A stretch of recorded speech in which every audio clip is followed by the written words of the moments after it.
හැකියාව දක්ෂකම කොහොම තිබුණත් අපේ ජීවිතේට අනිවාර්යයෙන්ම වාසනාව කියන එකත් යාන්තමට හරි ඕන වෙනවා.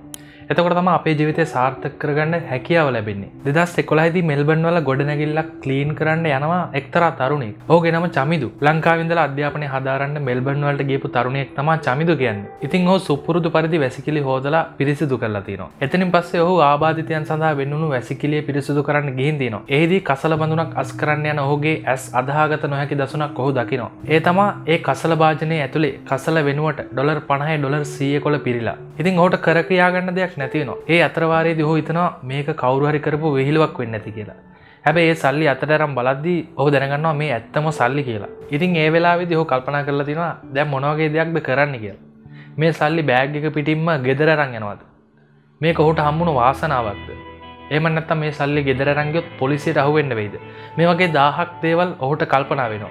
අවසානයේදී ඔහු තීරණය කරනවා මේ සල්ලි ඔහුගේ නොවන නිසා ඒ සල්ලි බාර දෙන්න. ඉතින් ඒ නිසාම ඔහුගේ සුපර්වයිසර්ට ඔහු කෝල් එකක් අරගෙන දෙනවා. ඉතින් එතනින් පස්සේ ඔහුගේ ආයතනයේ අයිතිකාරයා එතෙන්ට ඇවිල්ලා තියෙනවා. ඉතින් ඒ පුද්ගලයා ටිකක් වෙලා හොයලා බලලා අවසානයේදී පොලිසියට කතා කරලා තිනවා. මොකද මෙතන සෑහෙන මුදල් තොගයක් තිබිලා තියෙන නිසා. පොලිසිය මේ සියලුම මුදල් ටික තමන්ගේ බාරයට ගන්නවා.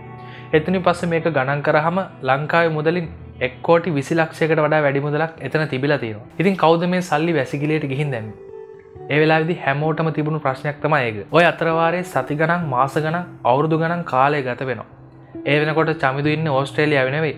ඔහු නවසීලන්තේ බලා පිටත් වෙලා අවසానයි ඔහුගේ අධ්‍යාපන කටයුතු සඳහා. ඉතින් අවුරුදු 3කට පස්සේ ඒ කියන්නේ 2014 දී චමිදුට කෝල් එකක් එනවා. ඒ කෝල් එක එන්නේ ඕස්ට්‍රේලියාවේ පොලිසියෙන්. ඉතින් පොලිසිය මේ චමිදුට පවසලා දෙනවා ඔයා එදා හොයලා දුන්නු සල්ලි වලට තාම අයිතිකාරයෙක් හොයාගන්න බැරි වුණා. ඒ නිසා ඒ හම්බුණු සල්ලි සියල්ලම ඔයාගේ කියලා උසාවියේ විසින් අද තීරණය කරා. මේ විදිහ ආරංචිය තමයි පොලිසිය ඔහුට ලබා දෙන්නේ. ඕස්ට්‍රේලියාවේ නීතියට අනුව ඒ හම්බුණු සල්ලි සියල්ලගෙන්ම ලක්ෂ 23ක මුදලක් ආදායම් බදු මුදල විදිහට තියාගෙන ඉතුරු මුදල මේ චමිදු කියන පුද්ගලයාට ලබා දීලා දිනවා. ඉතින් ඒ මුදල ලංකාවේ වටිනාකමින් රුපියල් කෝටියක් විතර වෙනවා. වික්ටෝරියා ප්‍රාන්ත උසාවිය විසින් චමිදුගේ අවංකභාවය නිසා තමයි මේ සල්ලි ඔහුට ලබා දීලා තියෙන්නේ. ඒත් එක්කම ඔහුගේ අවංකභාවය නිසා ඕස්ට්‍රේලියාවේ ස්ථීර පදිංචියත් ඔහුට හිමි වෙනවා. අද වෙනකොට චමිදු කියන්නේ පරිගණක ඉංජිනේරුවරයෙක්. ඔහු මෙල්බන් නගරයේ තමයි වාසය කරන්නේ. ඔහුගේ තිබුණු අවංකභාවය නිසා ඔහුගේ වාසනාව මෙල්බන් වල වැසිකිළියකින් ඔහුට උදා වෙනවා. ඒ වගේම තමයි ඕස්ට්‍රේලියාවේ නොවිසඳුණු අපරාධ එහෙම නැත්නම් X-ෆයිල් අතරට මේ කතාවත් එකතු වෙලා තියෙනවා. ඉතින් අපේ ජීවිතවලත් වාසනාව අපිට කොයි මොහොතේ උදා වේද කියන එක